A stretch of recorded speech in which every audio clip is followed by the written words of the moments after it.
Hello everyone, welcome back to our channel. In today's video, I'm going to show you how you can share location in Google Maps. Watch the video till the end so that you'll be able to do the following activities by yourself. Before moving on to the video, make sure you like this video and subscribe to our channel.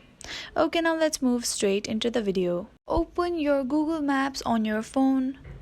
How to share location on Google Maps, go to the search bar and type the location you want to share. Tap on the correct location.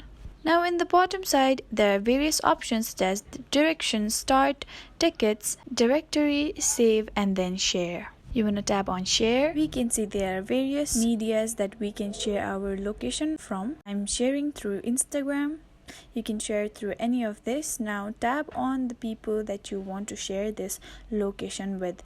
So tap on send. Then you can check if the location has been sent or not by tapping on the person that you sent the location to. And this is how you can share location in Google Maps by using your Android device. Thank you so much for watching till the end. That is all for today. If this video was helpful for you, do like, share, leave a comment down below, subscribe to our channel and hit the bell icon so that you'll get notified when we post new videos. And if you have any queries about the login activities, do leave a comment down below. Thank you so much.